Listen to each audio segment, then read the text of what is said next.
제2장.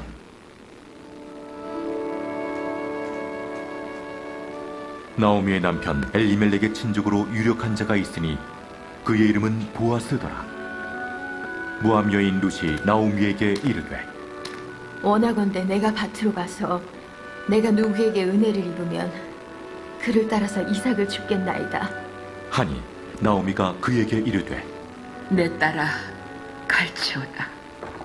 룻이 가서 베는 자를 따라 밭에서 이삭을 줍는데 우연히 엘리멜렉의 친족 보아스에게 속한 밭에 이르렀더라. 마침 보아스가 베들레헴에서부터 와서 베는 자들에게 이르되, 여호와께서 너희와 함께 하시기를 원하노라. 여호와께서 당신에게 복 주시기를 원하나이다 하니라. 보아스가 베는 자들을 거느린 사환에게 이르되, 이는 누구의 소녀냐? 하니 베는 자를 거느린 사환이 대답하여 이르되, 이는 나오미와 함께 모압 지방에서 돌아온 모압 소녀인데 그의 말이 나로 베는 자를 따라 단 사이에서 이삭을 줍게 하소서 하였고 아침부터 와서는 잠시 집에서 쉰 후에 지금까지 계속하는 중이니이다. 보아스가 룻에게 이르되, 내 딸아 들으라. 이삭을 주우러 다른 밭으로 가지 말며 여기서 떠나지 말고 나의 소녀들과 함께 있으라. 그들이 베는 밭을 보고 그들을 따르라. 내가 그 소년들에게 명령하여 너를 건드리지 말라 하였느니라. 목이 마르거든 그릇에 가서 소년들이 길어온 것을 마실지니라 하는지라. 룻이 엎드려 얼굴을 땅에 대고 절하며 그에게 이르되, 나는 이방 여인이거늘 당신이 어찌하여 내게 은혜를 베푸시며 나를 돌보시나이까. 하니 보아스가 그에게 대답하여 이르되, 내 남편이 죽은 후로 내가 시어머니에게 행한 모든 것과 네 부모와 고국을 떠나 전에 알지 못하던 백성에게로 온 일이 내게 분명히 알려졌느니라. 여호와께서 내가 행한 일에 보답하시기를 원하며 이스라엘의 하나님 여호와께서 그의 날개 아래에 보호를 받으러 온 내게 온전한 상 주시기를 원하노라. 내 주여, 내가 당신께 은혜 입기를 원하나이다. 나는 당신의 하녀 중에 하나와도 같지 못하오나 당신이 이 하녀를 위로하시고 마음을 기쁘게 하는 말씀을 하셨나이다 하니라. 식사할 때 보아스가 룻에게 이르되, 이리로 와서 떡을 먹으며 내 떡 조각을 초에 찍으라.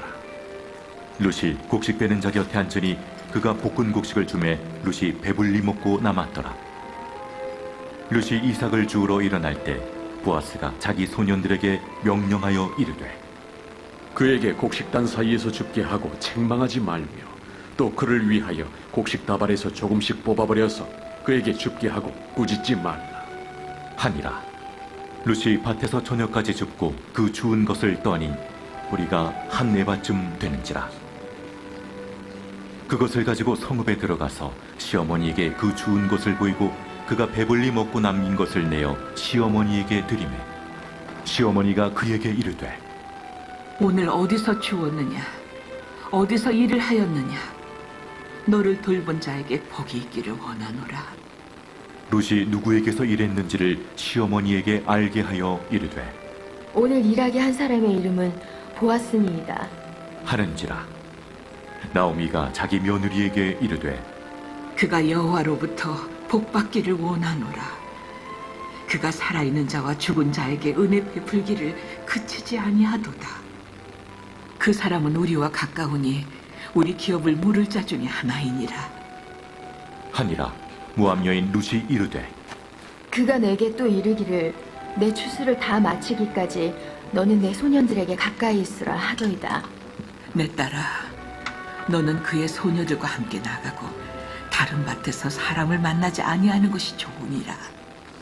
이에 룻이 보아스의 소녀들에게 가까이 있어서 보리추수와 밀추수를 마치기까지 이삭을 주우며 그의 시어머니와 함께 거주하니라. 아멘. 사도신경으로 신앙 고백하겠습니다. 나는 전능하신 아버지 하나님 천지의 창조주를 믿습니다. 나는 그의 유일하신 아들 우리 주 예수 그리스도를 믿습니다. 그는 성령으로 잉태되어 동정녀 마리아에게서 나시고 본디오 빌라도에게 고난을 받아 십자가에 못 박혀 죽으시고 장사된 지 사흘 만에 죽은 자 가운데서 다시 살아나셨으며 하늘에 오르시어 전능하신 아버지 하나님 우편에 앉아 계시다가 거기로부터 살아있는 자와 죽은 자를 심판하러 오십니다.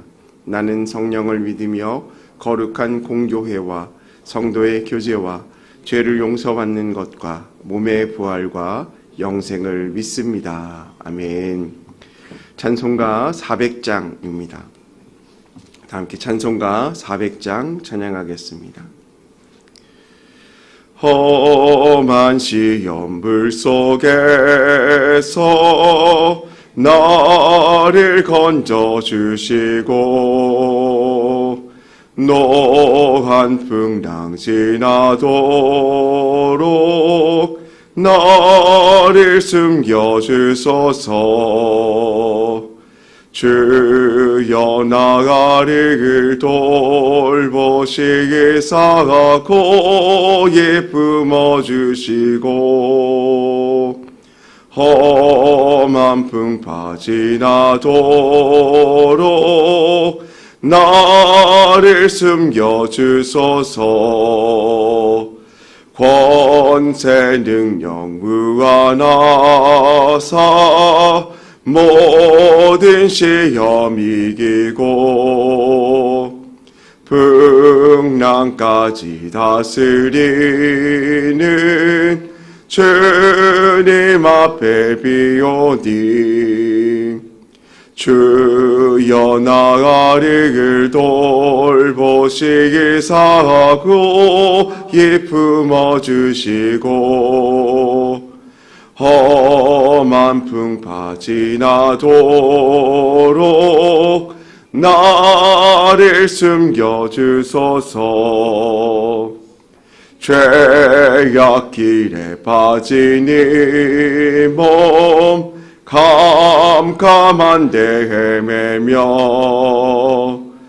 부르짖는 나의 원 들으소서. 내 주여 주여 나를 돌보시기사고 예쁨어 주시고 험한 풍파 지나도록 나를 숨겨주소서.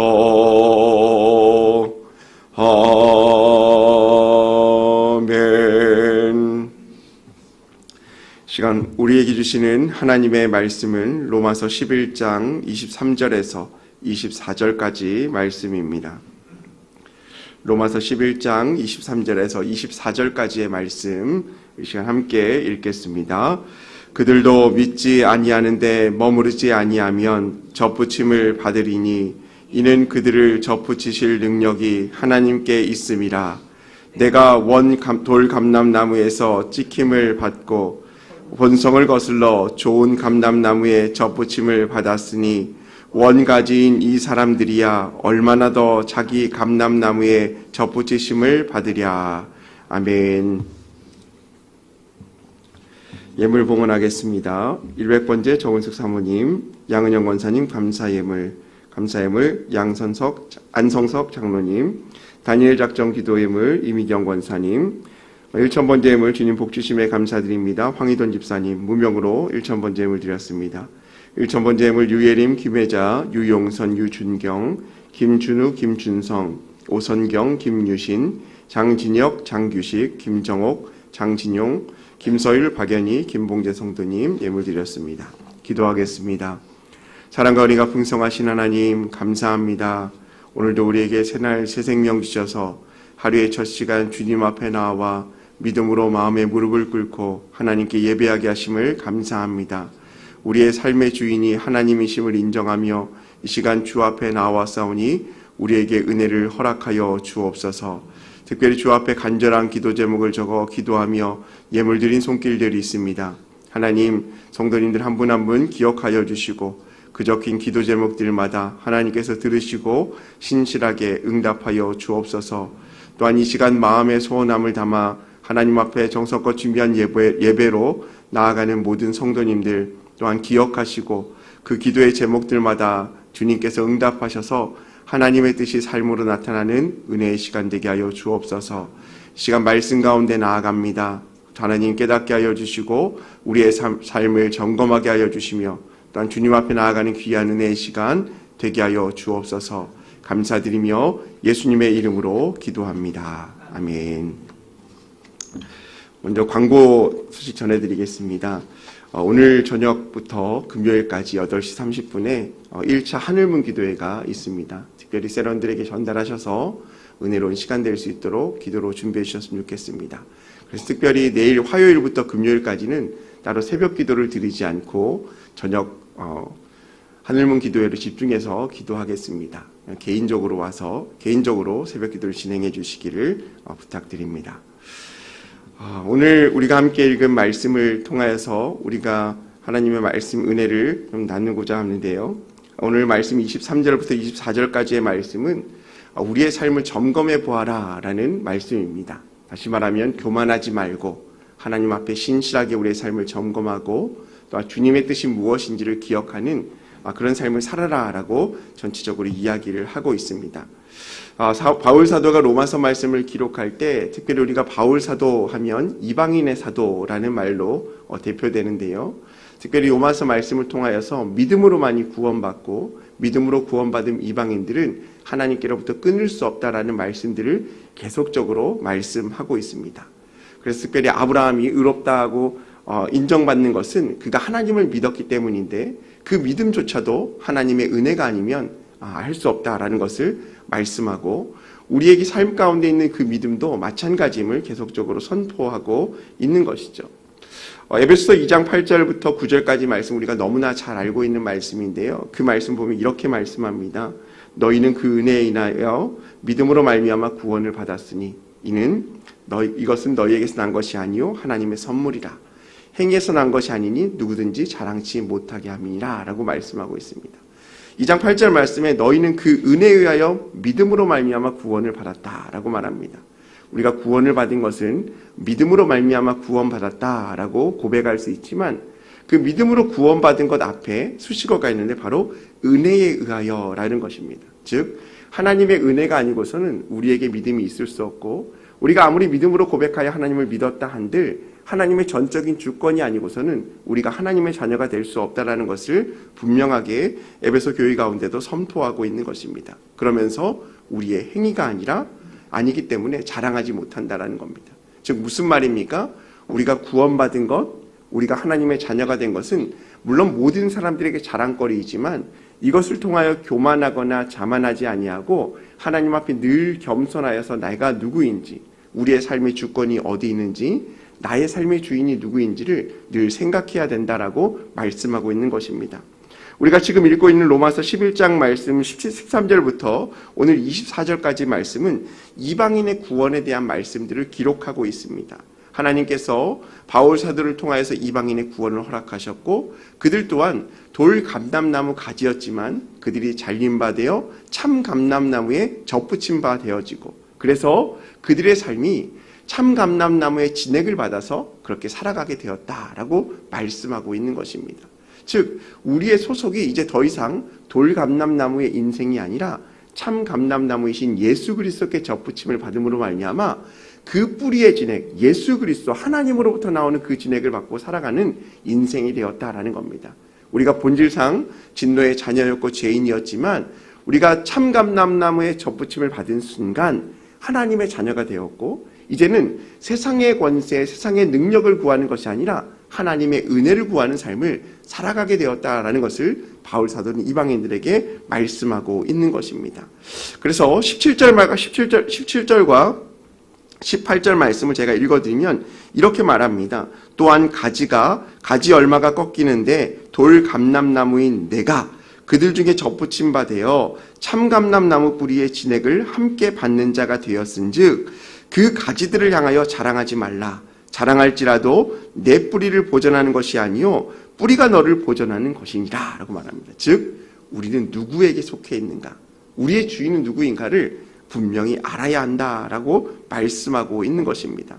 바울 사도가 말하는 것이 무엇입니까? 우리가 구원의 은총을 받은 우리 모두는 하나님의 자녀임을 선포하고 하나님을 자랑하고 우리가 더 이상 우리 자신을 자랑하지 않아야 한다라는 것을 말씀하고 있습니다. 그러면서 어제 지난주가 말씀인데요.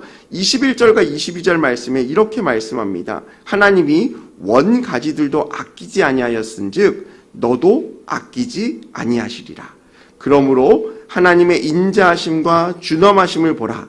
넘어지는 자들에게는 준엄하심이 있으니 너희가 만일 하나님의 인자하심에 머물러 있으면 그 인자가 너희에게 있으리라. 그렇지 않으면 너도 찍히는 바 되리라. 참감람나무에 붙어있는 가지라 할지라도 찍힌 바 되는 사람이 있다라는 겁니다.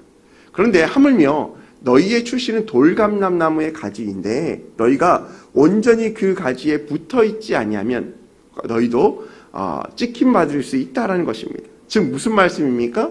우리가 지금 어떤 사람인지를 분명하게 알라는 거예요. 우리가 그리스도인으로 세상 가운데 살아가면서 가장 힘든 것이 무엇입니까? 세상에 놓여진 나를 볼 때입니다. 세상에 놓여진 나를 볼 때 우리는 세상의 조건 속에 나를 비교하게 되어지고 그 조건 속에 내가 얼마나 보잘것없는 존재인지 느껴지게 됩니다. 그리고 허무한 존재임을 느끼게 되어지죠. 그러면서 세상을 부러워하기도 하고 때로는 신앙생활을 하는 것에 대해서 후회감이 우리에게 밀려올 때도 있다라는 것입니다. 근데 분명하게 알아야 될 것은 우리의 소속이 어디 있냐라는 겁니다. 세상에 보이는 것이 우리에게 아무리 우리의 눈을 사로잡고 우리를 휘둘리게 할지라도 우리가 예수 그리스도의 참된 감람나무의 뿌리의 진액을 받고 있다는 사실들을 기억하고 그 가지 가운데 살아가야만 온전한 구원에 이룰 수 있음을 바울 사도는 말씀하고 있는 것입니다. 무슨 말씀입니까? 우리의 삶의 희망과 우리의 삶의 목적은 세상 가운데 누리고 잘 사는 것이 있는 것이 아니라 하늘나라 천국에 있다는 사실들을 우리가 기억해야 한다는 것이죠. 우리가 미래를 알 수 있다면 지금의 삶을 헛되게 사는 사람은 아무도 없을 겁니다. 무슨 말입니까? 앞으로의 삶의 여정 가운데 나의 모습을 미리 알 수만 있다면 오늘 아래의 삶을 얼마나 우리가 열심히 살아가겠어요? 마찬가지죠. 우리가 구원의 결과로 하나님의 자녀로 천국의 삶, 하나님의 온전한 삶을 살아가겠다는 것을 알고 있는 순간 지금의 현실 속의 우리의 삶은 세상에 눈에 보여지는 삶에 집중하는 것이 아니라 하나님의 말씀에 집중하게 되고 하나님이 원하시는 것이 무엇인지를 집중하게 된다라는 것입니다. 좀 더 쉽게 말하면 여러분 크리스마스가 되면 아이들이 갑자기 말을 잘 들어요. 12월이 되면 갑자기 울지도 않고요. 때도 쓰지도 않고 착한 일을 막 합니다. 왜 그렇습니까? 그날이 되면 선물을 받을 수 있을 것이라는 기대감이 있기 때문입니다. 근데 그 기대감이 언제 끊어집니까? 크리스마스 다음 날부터 없어집니다. 무슨 말입니까? 선물을 받고자 하는 목적이 생기면 나의 삶을 점검하고 돌아보고 또 부모님에게 기쁨이 되는 삶을 사려고 해요. 마찬가지예요. 우리가 하나님 나라의 천국의 삶의 기대가 있다면 지금의 우리의 인생이 하나님의 늘 기쁨 되는 삶을 살아가야 한다는 것입니다. 그래서 우리가 늘 우리의 삶을 점검할 필요가 있다는 것입니다. 그러면서 오늘 23절 말씀에 본문 말씀 뭐라고 말씀합니까? 그들도 믿지 아니하는데 머무르지 아니하면 접붙임을 받으리니 이는 그들을 접붙이실 능력이 하나님께 있습니다. 오늘 개역개정 성경 말씀은 좀 어렵게 설명이 되었는데요. 23절 말씀에 그들이 믿지 아니하는데 머무르지 아니하면 아니하는데 머무르지 아니하면 다시 말하면 무엇입니까? 이중부정이에요. 믿는 자리 가운데 거하면이라는 거예요. 성경에서 이중부정은 강한 긍정을 나타내거든요. 그래서 여기서 말하는 그들은 잘림받은 참감람나무인 유대인들을 말하고 있어요. 그러니까 비록 지금은 예수 그리스도께 떨어나간 저 유대인들이 할지라도 그들이 돌아와 믿음의 자리 가운데 거하게 되어지면 그들 또한 접붙임을 다시 받을 수 있게 될 것이다 라고 말해요. 그러면서 중요한 말씀을 하고 있는데 뭐라고 말합니까? 접붙이실 능력이 누구에게 있다고 말씀합니까? 하나님께 있다라는 거예요. 여러분, 우리의 삶의 주권은 내 결정에 있는 것이 아니라 하나님의 주권 가운데 있는 것을 기억하시기 바랍니다. 삶의 모습이 어렵다 할지라도 삶의 여정이 힘들다 할지라도 모든 것을 주관하시고 인도하시는 분은 하나님 한 분이시라는 것을 우리가 기억할 때 우리가 온전히 의지할 분이 그 하나님이라는 것을 우리가 기억하게 되어지는 것입니다. 그러면서 24절 말씀에는 또 이렇게 말씀하죠. 내가 원 돌감람나무에서 찍힘을 받고 본성을 거슬러 좋은 감람나무의 접붙임을 받았으니 원가지인 이 사람들이야 얼마나 더 자기 감람나무의 접붙이심을 받으랴. 무슨 말입니까? 너희가 이방인들이 돌감람나무의 가지에서 젖붙임을 받았지 않느냐? 그러니까 너희의 삶도 하나님께 변화시켰어. 하물며 원가지에서 떨어져 나간 가지를 원가지에 붙이면 얼마나 더 잘 붙어 있겠냐라는 거예요. 즉 무슨 말씀을 말하고 있는 것입니까? 유대인이든 이방인이든 믿음으로 젖붙임 받을 때 온전하게 살아갈 수 있음을 바울 사도는 결론 짓고 있는 것입니다. 이방인이냐 유대인이냐가 중요한 것이 아니라 우리의 삶의 지금의 모습이 하나님께 젖붙임 바 되어 있느냐, 세상 가운데 젖붙임 바 되어 있느냐, 세상의 돌감람나무에 젖붙임 바 되어 있느냐, 하나님께 온전한 참감나무이신 예수님께 젖붙임 받아 있느냐, 우리가 이것이 중요하다라는 것을 성경은 말씀하고 있는 것입니다. 사랑하는 성도 여러분, 우리의 삶이 온전히 하나님께 붙잡힌 바 되어진 인생 되어지기 원합니다. 우리의 삶에 온전한 은혜 주시는 분은 하나님 한 분밖에 계시지 않습니다. 세상 가운데 참 평안을 찾고 싶고 세상 가운데 기쁨을 찾고 싶지만 그 기쁨이 우리에게 얼마나 헛된 것인지는 시간이 지나면 점점 알게 되어지는 것이죠. 여러분, 우리의 삶 가운데 온전한 믿음의 근원이 하나님 한 분이심을 기억하시기 바랍니다. 그리고 지금 붙어 있는 참감람나무의 진액을 잘 빨아들이셔서 하나님의 은혜 가운데 승리할 수 있는 저와 여러분들 되시기 바랍니다. 특별히 이번 주가 이제 홀리클럽이 오늘부터 시작되잖아요. 우리가 경건의 훈련에 힘쓰면서 하나님의 마음을 알아가는 시간, 또 하늘문의 기도회를 통하여서 하나님께서 주실 은혜를 기대하는 시간, 이 한 주간 풍성한 은혜 가운데 하나님을 기대하며 승리하시는 저와 여러분의 삶이 되시기를 주님의 이름으로 소망합니다. 우리 시간 기도할 때 하나님 우리의 삶 가운데 은혜 주시고 말씀 가운데 거하는 삶 되게 하여 주옵소서. 홀리클럽과 하늘문 기도회를 통하여서 하나님의 마음을 알아가는 시간 되게 하여 주시고 또 우리의 선한 목자 대신 하나님만 바라보고 예수님만 의지하며